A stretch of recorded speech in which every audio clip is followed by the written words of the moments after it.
جتنے لوگوں نے نبی کی بات کو جھٹلایا ان کی وجہ دو وجہ تھی. نبی کی بات کا انکار کیا دو وجہ تھی. ایک تو حب مال تھا، مال کی محبت. دوسرا تھا حب جاہ. حب جاہ کہتے ہیں عہدے کی محبت.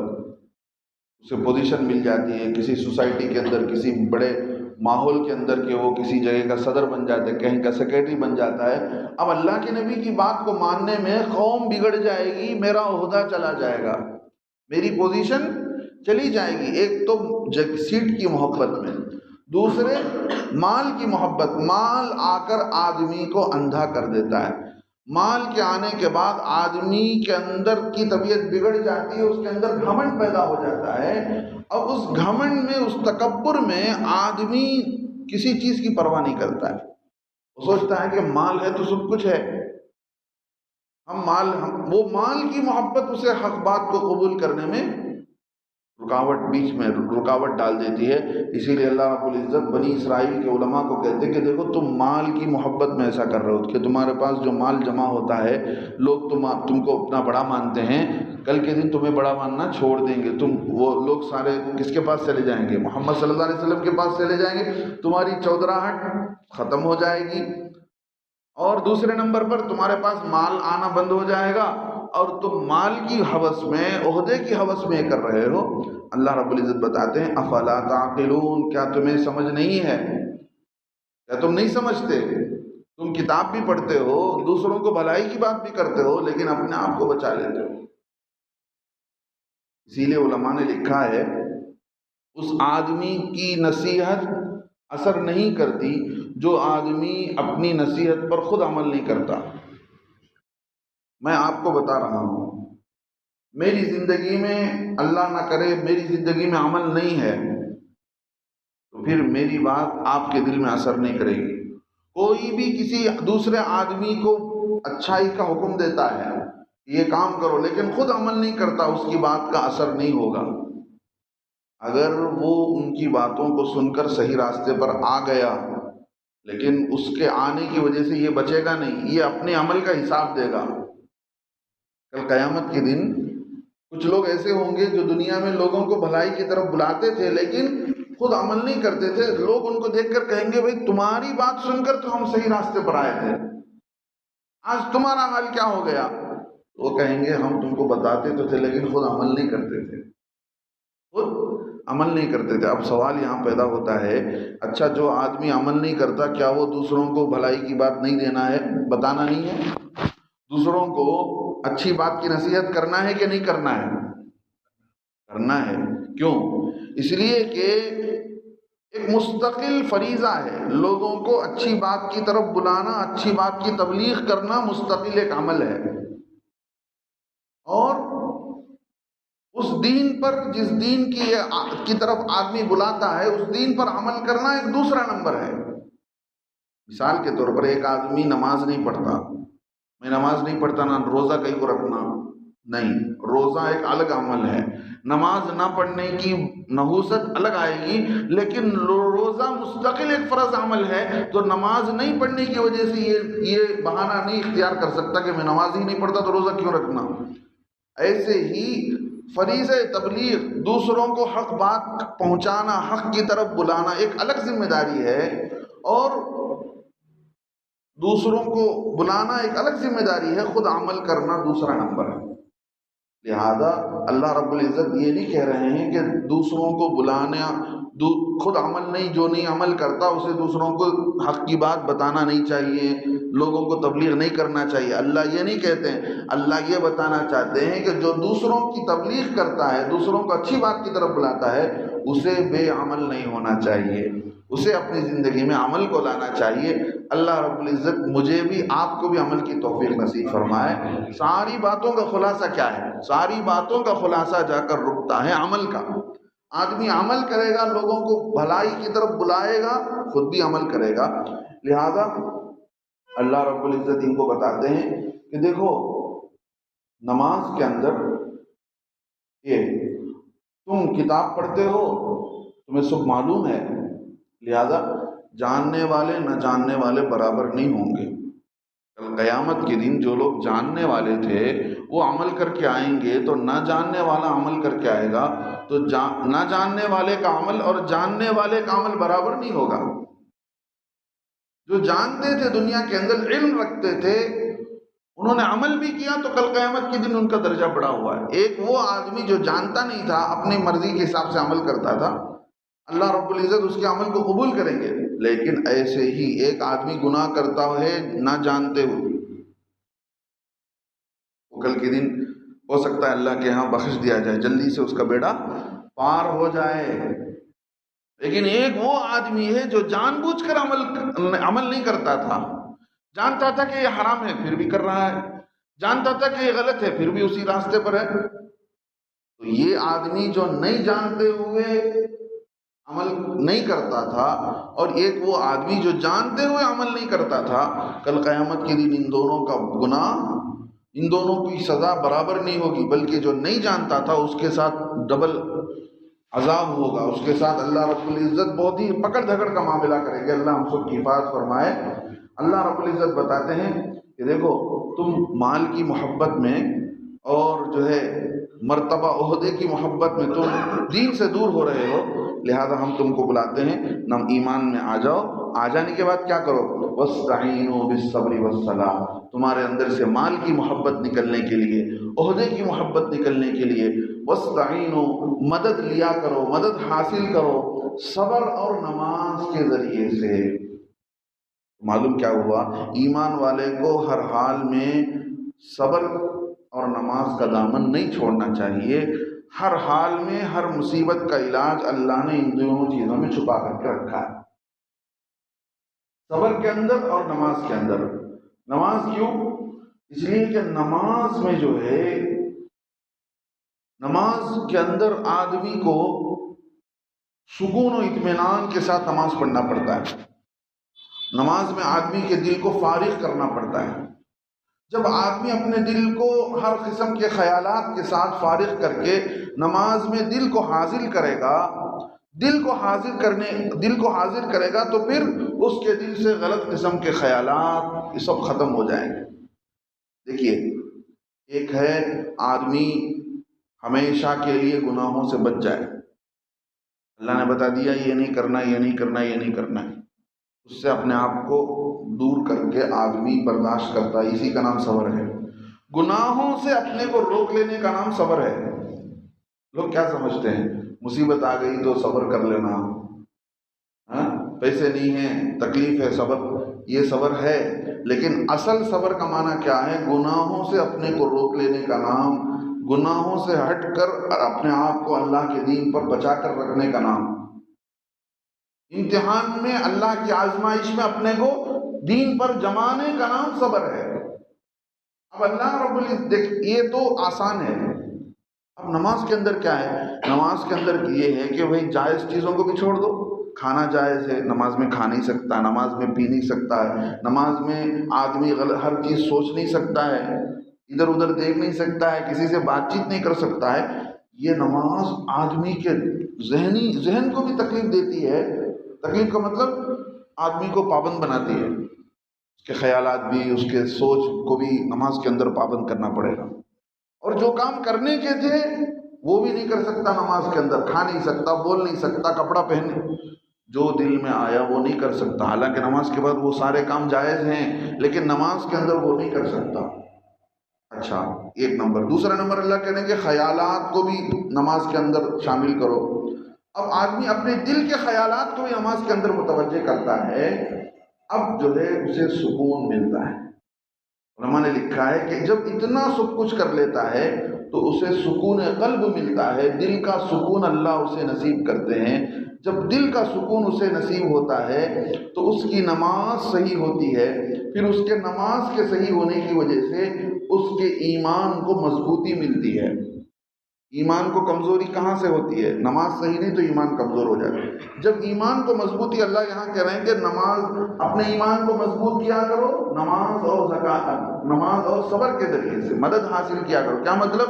اہل کتاب کے علماء کو، یہودی علماء کو کہا جا رہا ہے کہ تمہیں ایمان لا کر کسی چیز سے مدد حاصل کرنا ہے تو ایمان لانے کے بعد نماز اور صبر سے مدد لیا کرو. تم نماز پڑھو گے تو تمہارے خیالات نماز میں جم جائیں گے، دل کا سکون نصیب ہوگا. پھر کیا ہوگا؟ تمہارے خیالات ٹھکانے پر آئیں گے اور تمہارے اندر سے مال کی محبت نکل جائے گی. اللہ سے دل جڑ جائے گا نماز کے ذریعے سے تو مال کی محبت نکل جائے گی، اور مال کی محبت ہٹ کر اللہ کی محبت دل میں بیٹھے گی. اور دوسرے نمبر پر تمہارے اندر حب جاہ ہے، عہدے کا، کہ میرا مقام چلا جائے گا، میری پوزیشن چلی جائے گی، میری پدوی ختم ہو جائے گی. اب صبر کرو گے، آنے والے حالات پر صبر کرو گے تو پھر اس صبر اور اس نماز کی برکت سے تمہیں ایمان پر جمنا آسان ہو جائے گا. آج دیکھ لیں ہماری پریشانی سب سے بڑی یہی ہے، نماز ہماری زندگی میں ہم پڑھتے ہیں، نماز ہماری زندگی میں قائم نہیں ہے. نماز کے لیے ویسا وقت نہیں نکالتے ہیں جیسا وقت نماز کو دینا چاہیے. کسی کو نہیں معلوم ہوتا، آپ پوچھ لیں کہ بھئی صبح کی نماز کا وقت کب شروع ہوتا ہے، کب ختم ہوتا ہے، سر کھو جائے گا. کیا پوچھ رہے ہیں؟ اذان دیتے نا حضرت، وہ اذان دیے تو شروع، نماز پڑھ لیے تو ختم. یہی معلوم ہے، اتنا نہیں معلوم ہے کہ نماز کا وقت کب سے کب شروع ہوتا ہے. صبح کی نماز صبح صادق ہوتی ہے، رات کا اندھیرا ختم ہو جانے کے بعد آسمان میں ایک اندھیرا مستقل، پھر ایک اجالا آتا ہے، ایک اجالا آتا ہے، وہ اجالا نہیں، پھر اس اجالا چلے جانے کے بعد دوسرا اندھیرا آتا ہے. پہلے والے اجالے کو صبح کاذب کہتے ہیں، یعنی اس اجالے سے دھوکہ نہیں کھانا چاہیے. پھر پہلے والے اجالے کے چلے جانے کے بعد اندھیرا ہوتا ہے، پھر اس کے بعد جو اجالا آتا ہے وہ صبح صادق ہے، تب سے فجر کی نماز کا وقت شروع ہوتا ہے.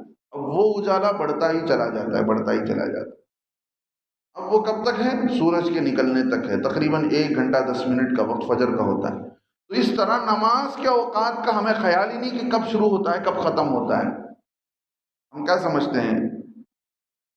مثال کے طور پر فجر کی نماز کو ہم مسجد کو نہیں آ سکے، گھر میں آنکھ کھلتی ہے اور پاؤ گھنٹہ ہوتا ہے، ہم گھر کے اندر اوقات الصلاح نہیں ہے، گھر کے اندر نماز کا ٹائم ٹیبل نہیں ہے. بچوں کو بھی، عورتوں کو، خود ہمارے لیے ضرورت پڑ جاتی ہے تو ہم اٹھ کر دیکھ سکتے ہیں کہ 18 جنوری کو، 20 جنوری ہے کل صبح، 21 جنوری کو نماز کا ٹائم کب ختم ہوتا ہے.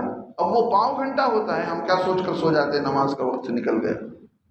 تو نماز کو زندگی میں قائم کرنے کا مطلب یہی ہے کہ نماز کی فکر لے کر آدمی زندگی گزارے اور نماز کو اپنی زندگی میں قائم کرے، نماز کے ہر چیز کا خیال رکھے. اللہ فرماتے وَإِنَّهَا لَكَبِيرَةٌ، یہ نماز بہت بھاری ہے. ظاہر سی بات ہے، مشکل ہے آدمی نماز میں دل کو جمائے رکھنا، اپنے اعضاء کو بھی پابند رکھنا. کہہ رہے ہیں جھکو تو جھک رہے ہیں، اٹھ رہے ہیں اٹھو تو اٹھ رہے ہیں. ظاہر سی بات ہے آدمی کے دل پر بوجھ معلوم ہوتا ہے. اللہ فرماتے الا علی الخاشعین، مگر خضوع کرنے والوں پر، خضوع کرنے والوں پر، جن کے دل کے اندر خضوع ہوتا ہے ان پر نماز بھاری نہیں ہوتی. خضوع کا کیا مطلب؟ خضوع کا مطلب ہے کہ آپ کا دل نماز میں حاضر ہو، اور نماز میں پورے دل کو آپ ایسے حاضر کریں کہ نماز میں آپ کا دل لگ جائے اور آپ کے دل کو سکون محسوس ہو. یہ کب ہوتا ہے؟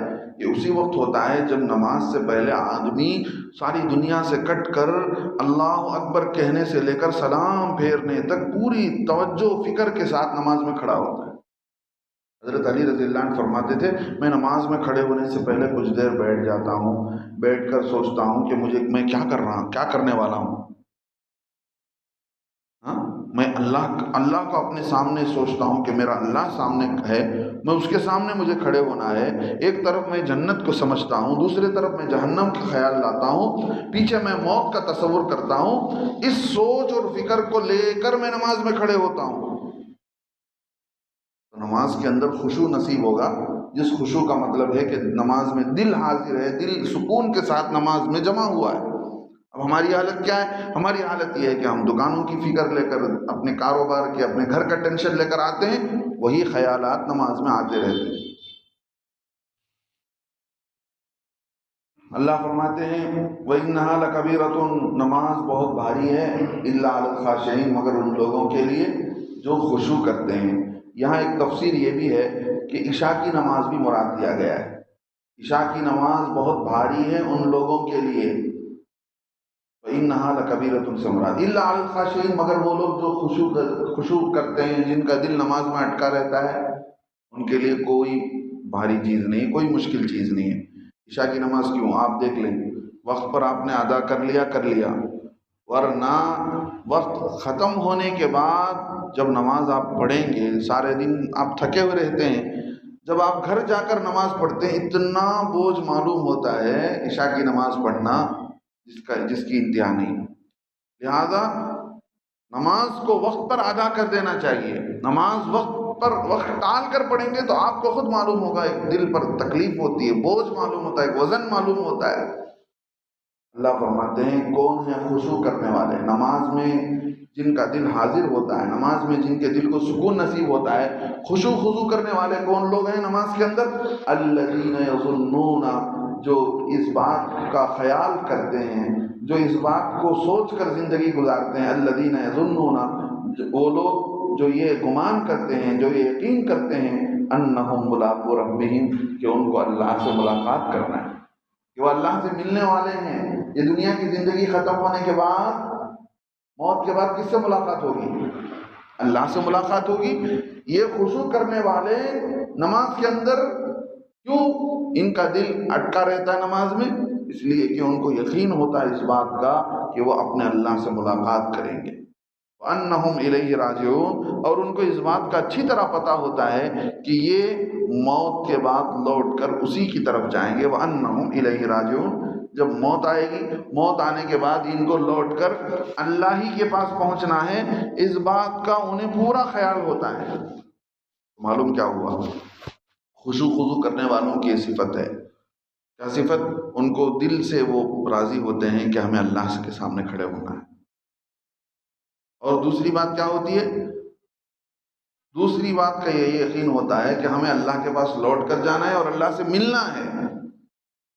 جب آدمی کسی بڑے سے ملنے کے خیال میں زندگی گزارتا ہے، ہر وقت اسی فکر میں رہتا ہے کہ میں کیسے اس سے ملنا ہے، مجھے اس سے ملنے کے لیے کس کے ریکمینڈ کی ضرورت ہے۔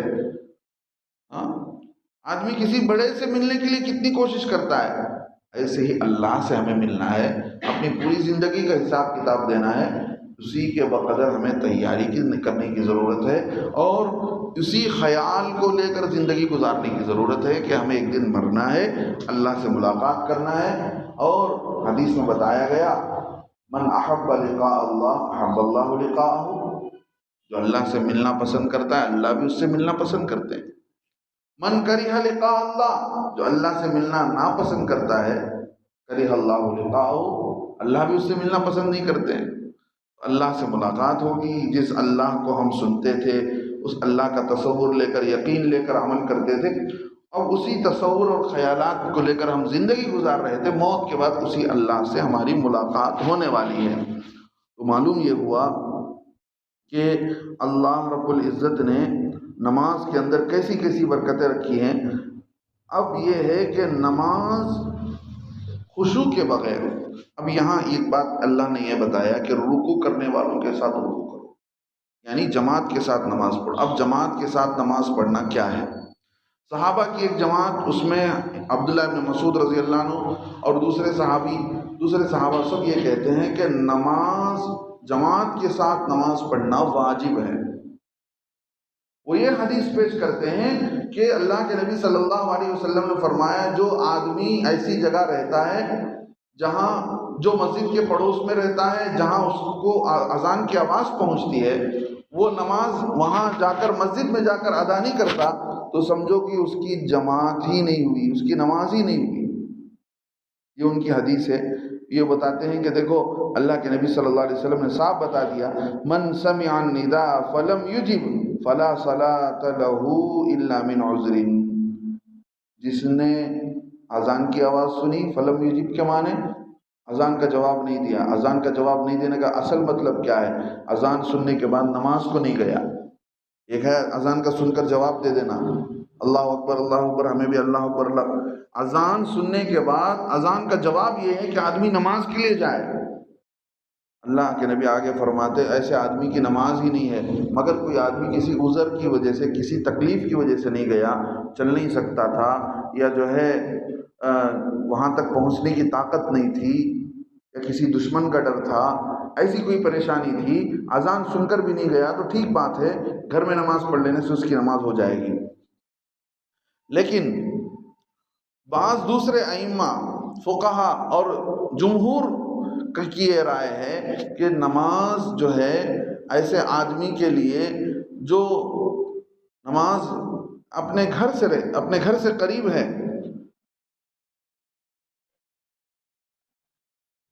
مسجد کے قریب رہنے والے کی نماز بغیر جماعت کے ہوتی ہی نہیں۔ اس کا مطلب یہ ہے کہ اس کی یہ نماز کامل نہیں ہوتی اور اللہ کے یہاں مقبول نہیں ہوتی۔ نماز مسجد کے قریب گھر ہے، پھر بھی آدمی مسجد کو نہیں آتا ہے، دوسری جگہ ہی پڑھ لیتا ہے۔ لیکن اصل دوسرے صحابہ جو یہ کہتے ہیں کہ نماز جماعت کے ساتھ پڑھنا سنت مؤکدہ ہے۔ سنت مؤکدہ کا مطلب کیا؟ ایسی سنت جس کی تاکید حدیث میں بار بار آئی ہے، حدیث میں بار بار آئی ہے اور بتلا دیا گیا کہ نماز جماعت کے بغیر نماز ادا کرنا بہت بڑی محرومی اور سزا کا ذریعہ ہے۔ اسی لیے اللہ کے نبی صلی اللہ علیہ وسلم نے فرمایا جو آدمی نماز کے لیے چل کر آتا ہے اس کے ایک گناہ معاف ہو، ایک ایک قدم پر ایک گناہ معاف ہوتے ہیں، ایک نیکی لکھی جاتی ہے اور ایک درجہ اس کا بڑھا دیا جاتا ہے۔ جب یہ حدیث سنی صحابہ رضی اللہ عنہ اپنے گھر کو دور دور لے گئے، دور دور سے چل کر آتے تھے تاکہ ہمارے چلنے کا اجر زیادہ لکھا جائے۔ لہذا وہ لوگ یہ کیوں کہتے ہیں کہ دیکھو اللہ کے نبی صلی اللہ علیہ وسلم نے آگے اس حدیث میں فرمایا کہ جماعت کے ساتھ نماز پڑھنا میرا طریقہ ہے، سنن ہدا ہے، یعنی ہدایت پر چلنے کا طریقہ ہے۔ لہذا اللہ کے نبی علیہ الصلوۃ والسلام کی یہ سنت مؤکدہ ہوئی، لیکن اتنی تاکید ہے کہ یہ قریب کے واجب کے قریب ہے۔ معلوم یہ ہوا کہ کوئی آدمی بغیر جماعت کے نماز پڑھتا ہے، کوئی عذر کے بغیر، کوئی وداؤٹ کسی پریشانی کے مسجد کو نہیں آتا، گھر میں ہی پڑھ لیتا ہے، اس کی نماز عبداللہ ابن مسعود اور دوسرے صحابہ کے نزدیک تو نماز ہوتی ہی نہیں ہے۔ لیکن جمہور علماء، جمہور فقہا یوں کہتے ہیں کہ اس کی نماز تو ہو جاتی ہے لیکن اس کی نماز ادھوری ہے، نامکمل ہے، اس لیے کہ اس نے جماعت کی نماز چھوڑ دی ہے۔ ہاں کبھی کسی عذر کی وجہ سے پڑھ لیتا ہے تو الگ بات ہے، لیکن ہمیشہ عادت نہیں بنا لینی چاہیے کہ آدمی گھر میں ہی نماز پڑھ لے۔ گھر پر نماز پڑھنے کے لیے ہمیں حکم نہیں دیا گیا، ہمیں تو کہا گیا کہ مسجدوں کے اندر نماز پڑھو، لہذا مسجدوں کے اندر نماز کا اہتمام کرنا چاہیے۔ تو ایک تو یہ بات ہو گئی۔ آگے اللہ رب العزت نے جو بات بتلائی نماز کے اندر خشوع خضوع پیدا کرنے کے سلسلے میں، خشوع خضوع لوگ یہ سمجھتے ہیں کہ بھئی نماز میں آدمی سر جھکائے رکھے اور کہیں اور سوچ رہا ہو تو اس کی نماز جو ہے سمجھو کہ وہ نماز پڑھ رہا ہے۔ نہیں، سر جھکانے کا نام خشوع نہیں ہے کہ آدمی نماز میں کھڑے ہو کر سر جھکائے تو یہ سمجھا جاتا ہے کہ وہ نماز میں ہے۔ دل کے حاضر ہونے کا نام، دل کے سکون پانے کا نام خشوع ہے۔ اللہ سے دعا ہے اللہ تعالی ہم سب کو ان کہی سنی ہوئی باتوں پر عمل کی توفیق نصیب فرمائے۔